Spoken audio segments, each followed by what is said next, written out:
Halo, halo, apa kabar? Assalamualaikum warahmatullahi wabarakatuh. Selamat menikmati akhir pekan. Senang sekali saya Harus Munarif bisa kembali menjumpai Anda semua. Anggota Komisi Percepatan Reformasi Polri, Mahfud MD, menyatakan bahwa sebagian besar aspirasi masyarakat menginginkan Polri bebas dari pengaruh politik dan tidak lagi menjadi alat kekuasaan. Kesimpulan Mahfud MD itu dia sampaikan setelah bertemu dengan elemen masyarakat di sejumlah daerah, termasuk ketika mereka berdialog dengan tokoh masyarakat, akademisi, LSM, praktisi hukum, dan mahasiswa dalam forum yang digelar di Universitas Sumatera Utara, Medan, hari Jumat kemarin. Harapan besar itu pada dasarnya menyembunyikan satu kekhawatiran. Publik itu takut Polri kembali menjadi institusi yang dipakai untuk memainkan kepentingan politik sebagaimana terjadi selama era mantan Presiden Joko Widodo. Sebuah era ketika Polri itu dituding, digunakan untuk menekan lawan-lawan politiknya, tapi sebaliknya melindungi para kroni dan yang lebih mengkhawatirkan itu aktif dalam kontestasi kekuasaan. Dari situlah lahir akronim yang satir, PARCOK, singkatan dari Partai Coklat, karena publik melihat Polri itu bergeser dari alat negara menjadi aktor politik yang ikut terlibat dalam mengatur kemenangan baik di Pilpres, pemilu legislatif, bahkan juga sampai di Pilkada.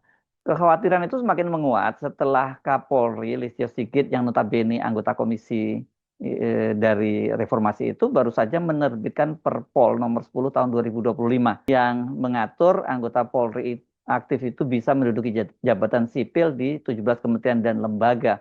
Padahal kan aturan itu baru saja dibatalkan oleh Mahkamah Konstitusi.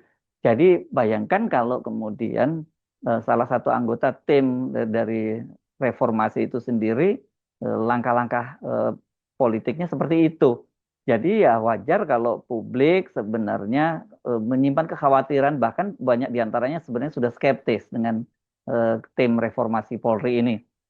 Ya karena itu wajar kalau publik kemudian meragukan apakah Komisi Percepatan Reformasi Polri ini benar-benar mampu menghasilkan perubahan yang berarti. Ya mengingat ini selama 2 periode pemerintahan Jokowi, Polri itu mendapatkan posisi politik yang sangat istimewa, bahkan cenderung jadi semacam kekuatan yang super itu, berbagai kewenangannya melebar, struktur mengembang, dan kedudukannya dalam politik kekuasaan sangat kuat. Sesungguhnya publik itu sejak awal sudah pesimis kalau melihat komposisi dari Komisi Reformasi Polri yang didominasi oleh figur-figur yang punya latar belakang Polri. Dari 10 anggotanya itu 5 itu berasal dari Polri. Jadi 50%. Tinggal ngambil satu orang aja kalau voting mereka pasti langsung menang gitu. Dan yang penting untuk dicatat itu di situ ada nama Kapolri Listio Sigit Prabowo dan ada pula nama Tito Karnavian, Menteri Dalam Negeri yang juga mantan Kapolri. Nah, dengan menjadi Menteri Dalam Negeri kan sekarang dia juga memegang kendali yang sangat luas atas pemerintahan daerah di seluruh Indonesia. Tokoh sipil yang benar-benar berada di luar pemerintahan itu hanya Mahfud MD dan Jimli Asidiki yang menjadi ketua komisi. Sementara 3 tokoh sipil lainnya, Menko Hukum Yusril Issa Mahendra, Menko Hukum Mutu Hasibuan, dan Menkumham Supratman Andi Aktas, itu bagian dari struktur kekuasaan pemerintahan. Dan berkaitan dengan putusan Mahkamah Konstitusi itu kan Supratman Andi Aktas sudah menyatakan bahwa itu tidak berlaku surut ya. Jadi artinya dia tetap menjaga status quo para pejabat-pejabat kepolisian yang menjabat di institusi di institusi di luar kepolisian, mulai dari kementerian sampai kemudian lembaga-lembaga itu nggak harus mundur. Itu tafsir dari Supratman Andi Aktas dan itu pun kita sudah melihat kemana kecenderungan cara berpikir dia. Karena itu dalam komposisi seperti itu, pernyataan Mahfud MD yang dia meminjam aspirasi publik itu bukan hanya laporan keadaan, itu adalah upaya membangun dukungan publik dan memperkuat posisi tawarnya.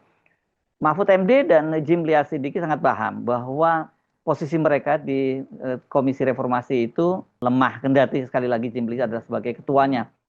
Ya, jadi ya mereka akan menjadi kuat kalau ada tekanan publik yang besar. Jadi tanpa itu, saya kira Komisi Reformasi Polri tidak akan mampu mengubah apapun. Di luar itu tentu saja faktor Presiden Prabowo Subianto ya.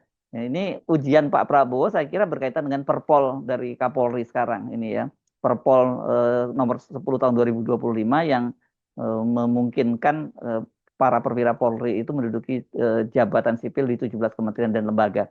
Kalau itu tidak ditegur atau diminta oleh Pak Prabowo untuk membatalkannya, karena jelas-jelas itu bertentangan dengan keputusan Mahkamah Konstitusi, keputusan Kapolri itu nanti dengan begitu bisa melenggang, tetap melenggang para perwira Polri di 17 kementerian dan lembaga, ya kita semakin tidak punya harapan lagi ya. Ya, kata kuncinya sebenarnya di situ ya. Ya karena dengan situasi semacam itu berarti kekuatan birokrasi dan politik itu ada di tangan Polri.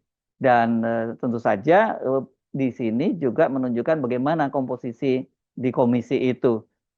Karena banyak di antara mereka punya kepentingan untuk mempertahankan status quo. Jadi sekali lagi kita bisa artikan pernyataan dari Pak Mahfud MD bahwa mayoritas publik menginginkan agar Polri itu tidak menjadi alat kekuasaan, tidak terlibat dalam kekuasaan, dan kemudian dikaitkan dengan langkah-langkah terbaru dari Kapolri Listio Sigit yang menerbitkan Perpol ini yang jelas sangat bertentangan dengan semangat reformasi.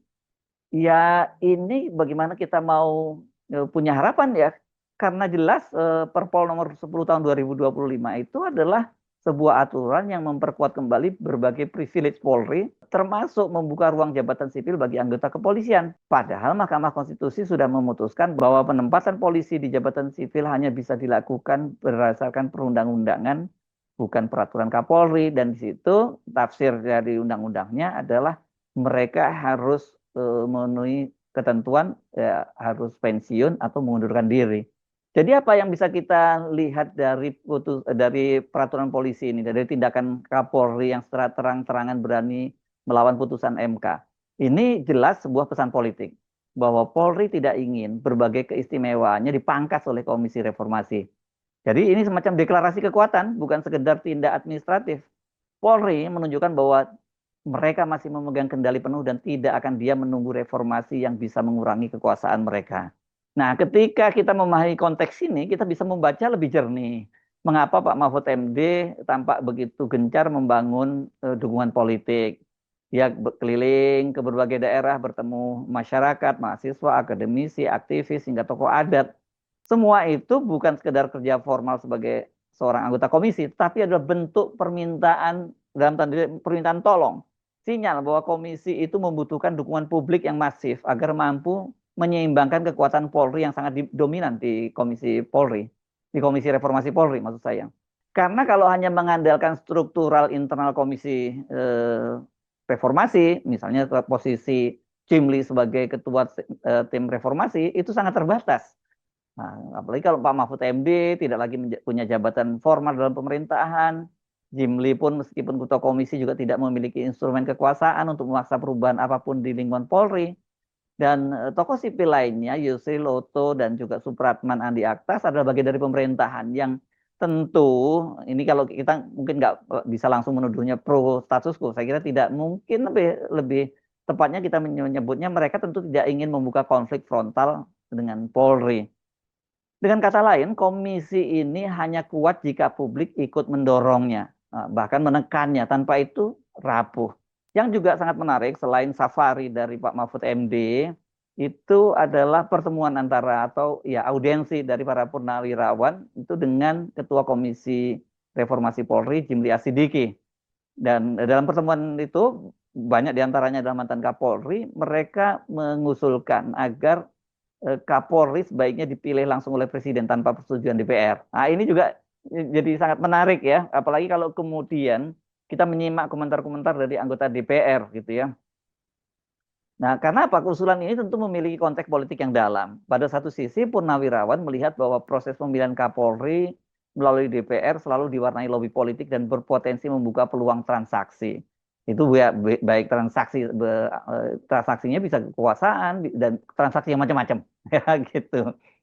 Fit and proper test yang dilakukan selama ini memang hanya jadi ritual formalitas dan bukan proses substansif. Apalagi kita tahu di parlemen sekarang mayoritas itu partai ya ada di kubu pemerintah, kan hanya tinggal satu yang berada di luar pemerintahan, tapi itu pun kita tidak bisa sebut sebagai oposisi, yakni PDIP, karena mereka menyatakan bahwa mereka mendukung semua program pemerintahnya Prabowo ya tanpa menyebut nama Gibran. Namun begitu, penunjukan Kapolri sepenuhnya oleh Presiden juga membuka risiko yang juga tidak kalah seriusnya. Kita punya pengalaman pahit saat periodenya Jokowi ketika Presiden dinilai memegang kendali yang sangat besar atas Polri. Padahal pada waktu itu masih berbagi dengan DPR ya. Banyak pihak yang melihat bahwa struktur Polri telah dipakai untuk kepentingan elektoral dan politik kekuasaan. Jika penunjukan Kapolri sepenuhnya berada di tangan Presiden, publik khawatir pola itu akan terulang atau bahkan semakin kuat. Sehingga pertanyaan publik menjadi sangat sederhana tetapi sangat menohok. Apakah usulan Purnawirawan ini secara tidak langsung membuka jalan untuk menghidupkan kembali pola yang sudah berlangsung lama, ya ini pola parcok itu? Nah, apalagi kalau kita melihat sekarang seperti saya sebut tadi, partai sepenuhnya dikuasai oleh pemerintah. Dengan demikian persetujuan DPR memang bukan sebuah mekanisme pengawasan yang efektif, tapi menyerahkan sepenuhnya kepada presiden itu juga bukan solusi. Teman-teman di DPR pasti akan keberatan ini. Mereka akan teriak karena dengan begitu mereka nggak punya kontribusi terpilihnya seorang Kapolri ya. Dengan begitu juga mereka tidak bisa lagi punya posisi tawar terhadap Kapolri kalau polanya seperti itu. Jadi ini memang dilema demokrasi di Indonesia hari ini. Eksekutif terlalu kuat, legislatif terlalu patuh, dan di tengah-tengahnya Polri memiliki kekuasaan yang sekarang ini sudah tidak terkendali. Komisi Reformasi Polri mencoba memotong mata rantai persoalan ini, tetapi kekuatan mereka tidak sebanding dengan kekuasaan yang mereka hadapi. Jadi kalau Anda tanya kepada saya bagaimana saya melihat tim Komisi Reformasi Polri ini, sejak awal saya menyatakan bahwa jangan terlalu berharap karena nanti pasti akan kecewa. Ya dasarnya apa? Karena konfigurasi dari figur-figur yang ada di dalamnya. Mahfud dan Jimli saya kira bolehlah masih menjadi simbol harapan bahwa ada yang figur berani menyuarakan apa yang selama ini sulit diucapkan, bahwa Polri sudah terlalu jauh masuk ke wilayah politik praktis dan harus kembali ke khitahnya sebagai alat negara, pelindung rakyat dan penegak hukum. Tetapi kalau kita pesimis ya jangan kemudian diolok-olok ya, karena cukup beralasan juga. Sejarah Indonesia menunjukkan bahwa setiap upaya mereformasi lembaga yang terlalu kuat selalu berakhir dengan jalan buntu jika tidak ada dukungan publik yang besar dan konsisten. Komisi Reformasi Polri hanyalah salah satu contoh dari banyak upaya ad hoc yang dibentuk pemerintah. Tanpa dukungan publik yang luas, dia bisa saja berakhir seperti rekomendasi yang disimpan dalam lemari birokrasi dan dilupakan begitu saja. Tanda-tandanya sebenarnya sudah nampak sekali. Kini publik ingin melihat apakah harapan mereka bisa diwujudkan. Tapi pertanyaannya, bisakah komisi ini benar-benar mengoreksi Polri ketika mayoritas anggotanya justru bagian dari struktur kekuasaan Polri sendiri? Bisakah Kapolri dikendalikan oleh rekomendasi komisi jika dia sudah menunjukkan ketidakpatuhan terhadap Mahkamah Konstitusi? Ya, Mahkamah Konstitusi aja dilawan, apalagi cuman sesama anggota di tim Komisi Reformasi.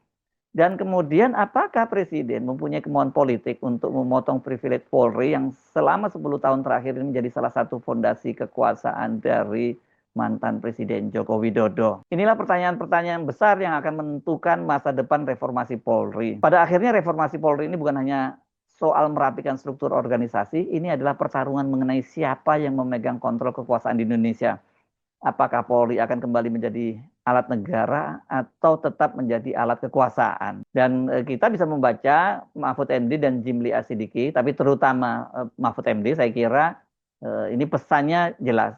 Kami tidak cukup kuat di posisi kami di Komisi Reformasi tanpa dukungan publik. Dan yang lebih penting, publik terus melakukan tekanan-tekanan.